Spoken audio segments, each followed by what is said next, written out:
এখনও টাইম আছে, তো তোমরা আগুন লাগাতে পারো, ঠিক আছে? তাহলেই এখান থেকে যত কোশ্চেন আসবে 5 নাম্বার, এখান থেকে 5 নাম্বার পুরো তোমাদের সিকিওর হয়েই যাবে। এই কোশ্চেনগুলো খুব ইম্পর্টেন্ট তোমাদের মাধ্যমিকের জন্য। হ্যালো ভাই লোক, আমার নাম Shubham Sheel, welcome to study friends YouTube চ্যানেলে। আজ আমি তোমাদের জন্য চলে এসেছি পরমাণু নিউক্লিয়াসের মোস্ট ইম্পর্টেন্ট কোয়েশ্চেন্স। পরমাণু নিউক্লিয়াসের most important questions, rather call most expected questions. এই কোয়েশ্চেনগুলো তুমি সবথেকে বেশি এক্সপেক্ট করতে পারো, ঠিক আছে?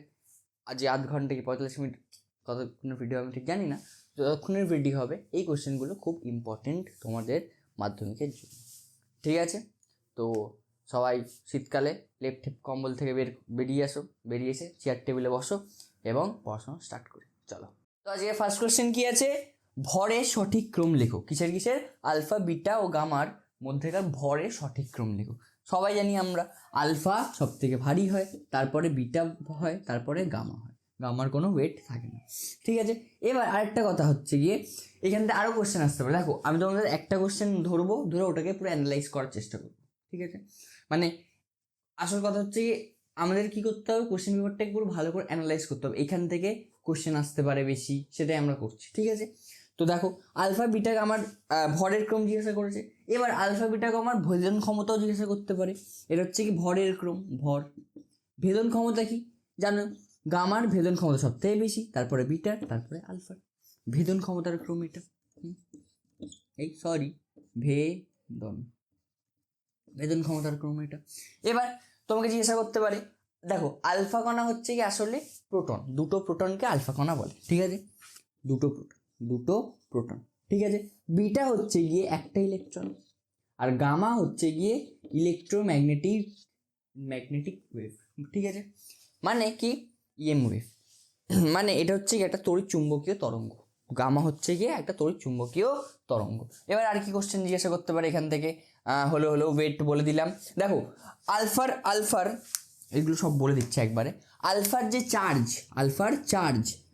চার্জ হচ্ছে গিয়ে কত?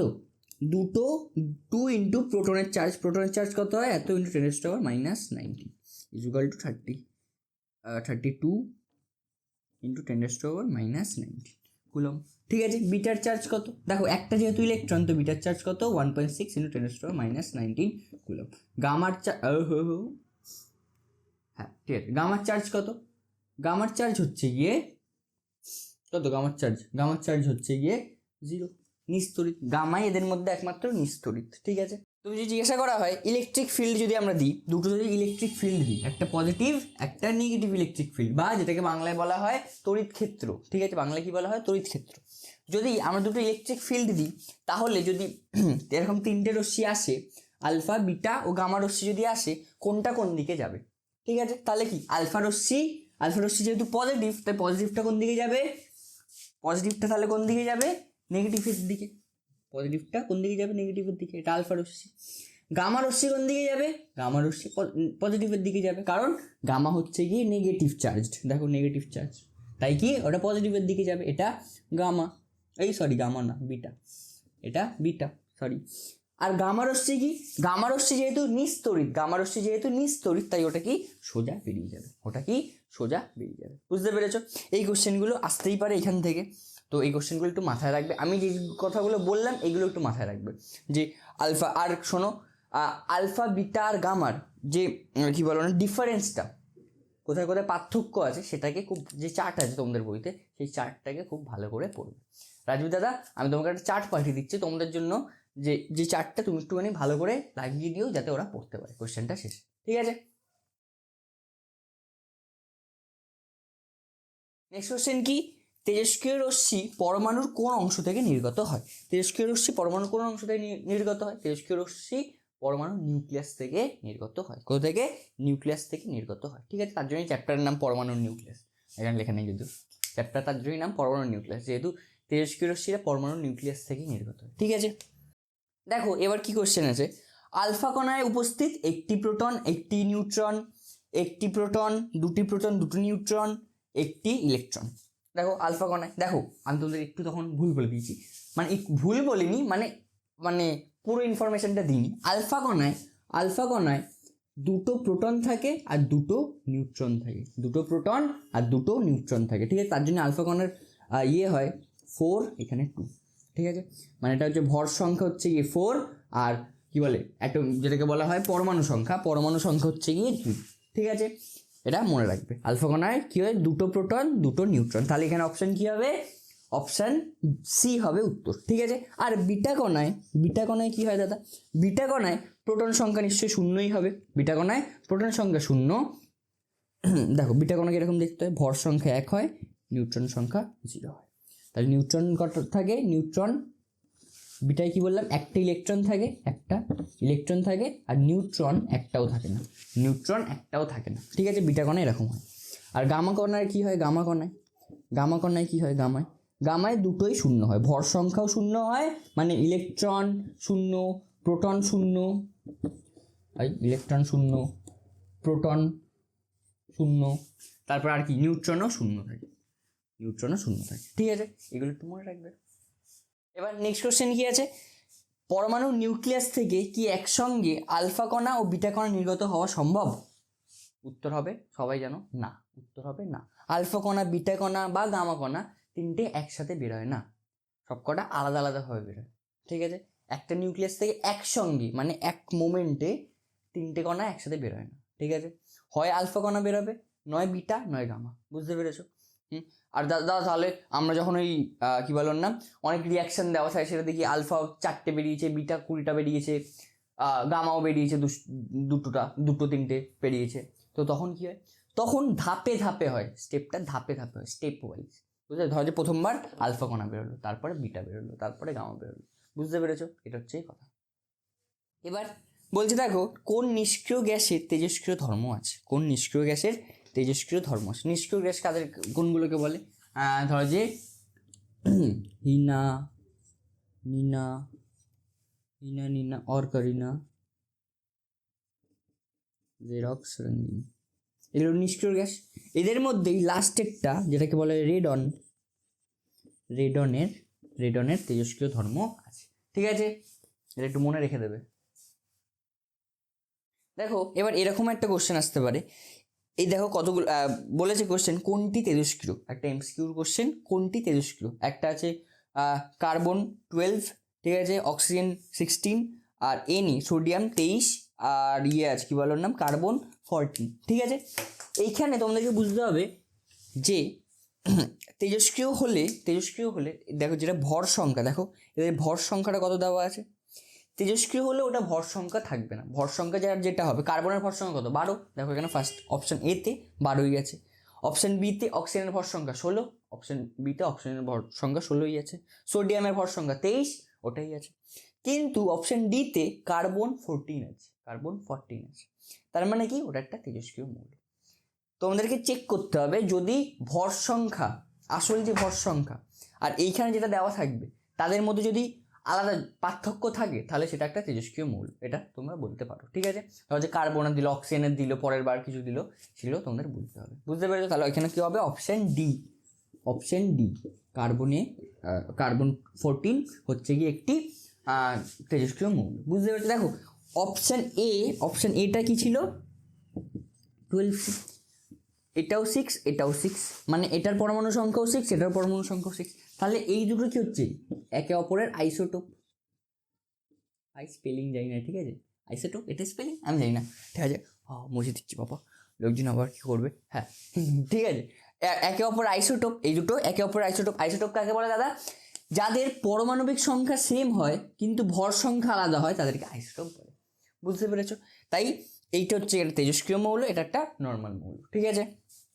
দেখো এবার কোশ্চেন দেখো কি আছে, তেজস্ক্রিয় রশ্মি পরমাণুর কোন অংশ থেকে নির্গত হয়, এক্ষুনি করলাম যেটা, সেটা দাও, পরমাণু নিউক্লিয়াস থেকে নির্গত হয়। তারপর কি আছে, নিউক্লিয়ার বন্ধন শক্তি কাকে বলে, দেখো এটা ডেফিনেশনটা রাজু দাদা এখানে একটু লাগিয়ে দাও, তোমাকে আমি পাঠিয়ে দিয়েছি, নিউক্লিয়ার বন্ধন শক্তি কাকে বলে, ওরা দুটো ডেফিনেশন জেনেছিলাম আমরা, যে নিউক্লিয়নগুলি মানে প্রোটন নিউট্রনগুলিকে একসাথে, প্রোটন আর নিউট্রনটাকে একসাথে বেঁধে রাখার জন্য যে শক্তি, নিউক্লিয়াসের মধ্যে একসাথে দুটোকে বেঁধে রাখার জন্য যে শক্তি, তাকেই বলা হয় নিউক্লিয় বন্ধন শক্তি। বা আরেকটা ডেফিনেশন জেনেছিলাম, যেটা হচ্ছে কি আমি ভুলে গেছি, বলে দিচ্ছি, নিউক্লিয়াসকে ভেঙে ও নিউক্লিয়নগুলিকে পরস্পর থেকে বিচ্ছিন্ন করে স্বাধীন কণা হিসেবে সম্পূর্ণরূপে আলাদা করার জন্য প্রয়োজনীয় ন্যূনতম শক্তিকে নিউক্লিয় বন্ধন শক্তি বলে। কি বলছে? নিউক্লিয়াসকে ভাঙলাম, ভেঙে নিউক্লিয়নগুলি মানে প্রোটন আর নিউট্রনগুলোকে আলাদা করার জন্য যে ন্যূনতম শক্তির আমাদের প্রয়োজন হয় তাকেই বলা হয় নিউক্লিয় বন্ধন শক্তি। আমার মনে হয় লাস্ট ডেফিনেশনটা যেটা আমি এক্ষুনি বললাম সেটা অনেক বেশি এফেক্টিভ আর কম লাইনে লেখা যায়, তো এই ডেফিনেশনটাই তোমরা লেখার চেষ্টা করো, ঠিক আছে? দেখো এর সাথে কি কোশ্চেন আছে,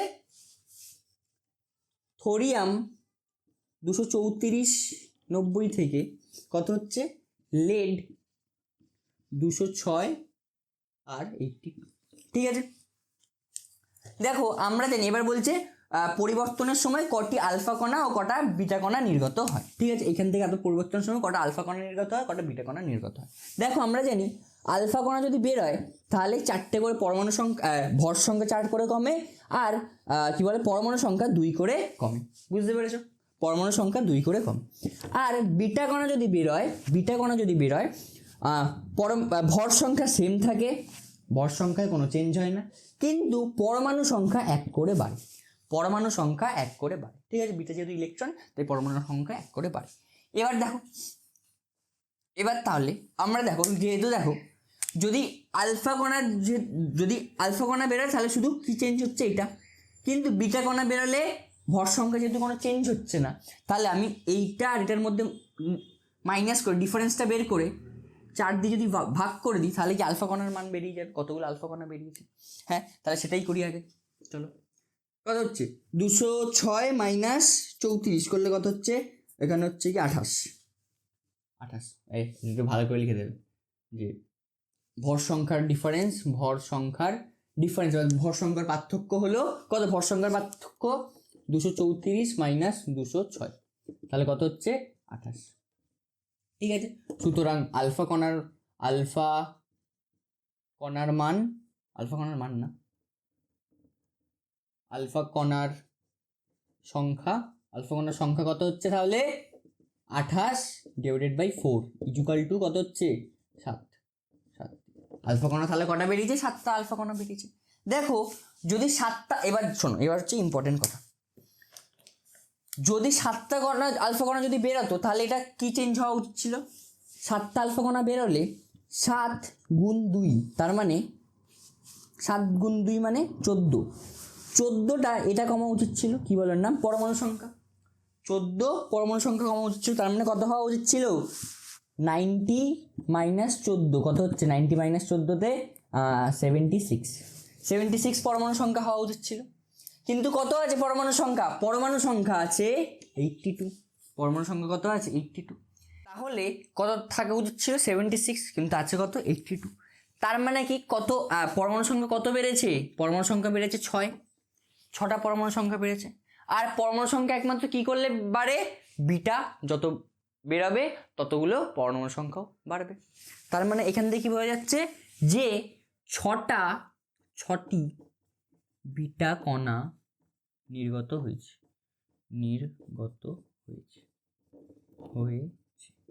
বোঝা গেছে 6টা বিটা কণা নির্গত হয়েছে, এখান থেকে এটাই বোঝা যাচ্ছে, বুঝলে? এটাকে খুব ভালো ভাষায় একটু দেখো, এত দূর অব্দি আমি ঠিকঠাক লিখেছি, এত দূর বলে দিলে যে 7টা আলফা কণা বেরিয়েছে, এরপর তুমি আবার লিখবে যে যেহেতু 7টা আলফা কণা বেরিয়েছে তাহলে পরমাণু সংখ্যা কমা উচিত ছিল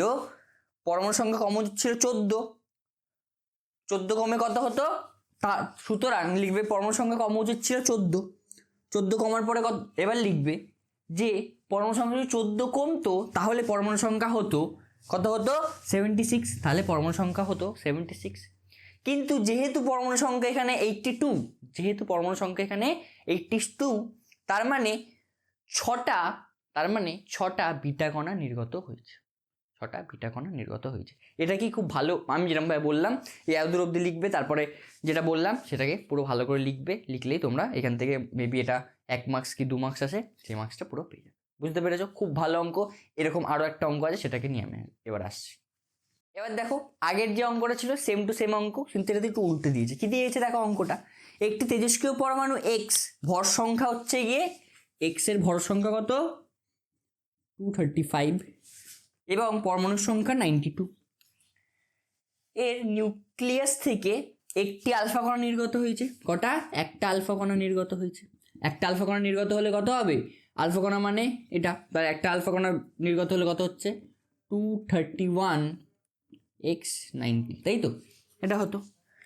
ও দুটি বিটা কণা নির্গত হলো, দুটো, তাহলে এবার বিটা কণা নির্গত হয়েছে, এরপরে দুটো বিটা কণা নির্গত হয়েছে, দুটো বিটা কণা নির্গত হয়েছে, দুটো যদি বিটা কণা নির্গত হয় তাহলে কত কম বাড়বে, এটা 92 হয়ে যাবে, x92, আর এটা 231ই থাকবে। বুঝতে পারছো, বুঝতে পারছো? নির্গত হলো। এবার বলছে y এর ভর সংখ্যা ও পারমাণবিক সংখ্যা নির্ণয় করো। এটা হচ্ছে কি y তৈরি হয়েছে, নির্গত হয়ে এটা কি তৈরি হয়েছে, y তৈরি হয়েছে। এবার বলছি y এর ভর সংখ্যা ও পারমাণবিক সংখ্যা নির্ণয় করো। y এর ভর সংখ্যা কত 231 ও পারমাণবিক সংখ্যা কত 92। আর কি বলছে, দেখাও যে অন্তিম নিউক্লিয়াসটি প্রথমটির আইসোটোপ, মানে x আর y একে অপরের আইসোটোপ। আমি এক্ষুনি তোমাদেরকে বললাম যে আইসোটোপ হলে কি হবে, আইসোটোপ হলে দুটোরই পরমাণু সংখ্যা সেম থাকতে হবে, দুটোরই পরমাণু সংখ্যা সেম থাকতে হবে। দেখো আমি দেখতে পাচ্ছি দুটোরই পরমাণু সংখ্যা সেম, কিন্তু ভর সংখ্যা আলাদা, তাই এটা একে অপরের আইসোটোপ। বুঝতে পেরেছো? তাহলে কি লিখবে, যেহেতু এক্স ও ওয়াই এর পরমাণু সংখ্যা এক্স ও ওয়াই দুটোরই লিখবে, যেহেতু এক্স ও ওয়াই দুটির পরমাণু সংখ্যা সেম, বা পরমাণু সংখ্যা এক, কত 92, কিন্তু ভর সংখ্যা আলাদা, ঠিক আছে, তখন ভর সংখ্যা আলাদা, এখান থেকে আমরা বুঝতে পারছি যে এক্স আর ওয়াই একে অপরের আইসোটোপ। বুঝতে পেরেছো? হ্যাঁ, এত দূর অব্দি লিখলেই এখানে টোটাল 3 মার্কস আছে, এখানে টোটাল 3 মার্কস পেয়ে যাবে। বুঝতে পেরেছো? এবার একটা অন্য ধরনের কোশ্চেন দেখো কি আছে, তেজস্ক্রিয় মৌল সর্বশেষ কোন মৌলে পরিণত হয়, তেজস্ক্রিয় মৌল সব থেকে শেষ কোন মৌলে পরিণত হয়, একটা আছে কোবাল্ট, লেড, টাংস্টান নাকি রেডিয়ামে পরিণত হয়। দেখো তেজস্ক্রিয় মৌল সর্বশেষ লেডে পরিণত হয়, লেডের পরে, লেড মানে হচ্ছে কি পিবি, যেটা আমরা এক্ষুনি করছিলাম, পিবি কত ছিল, কিছুক্ষণ আগে ছিল পিবি, ভুলে গেছি আমি, পিবি মেবি 82 কিছু একটা ছিল, ঠিক আছে 82, আর এখানে ছিল 206, এতে পরিণত হয়। এটার পরে আর এটা আর তেজস্ক্রিয় মৌলে থাকে না, এটা তাহলে আস্তে আস্তে নর্মাল এরকমভাবে স্টেবিলাইজড হয়ে যায়, ঠিক আছে, মানে এটা যেহেতু স্টেবল হয় বা স্টেবলকে বাংলায় কি বলে, সুস্থিত হয়, তার জন্য এটা তেজস্ক্রিয় ধর্ম দেখায় না। বুঝতে পেরেছো? তাই কি তেজস্ক্রিয় মৌল সর্বশেষ কিসে পরিণত হয়, লেডে পরিণত হয়, তারপর ওটা ক্ষমা দেয়। বুঝতে পেরেছো?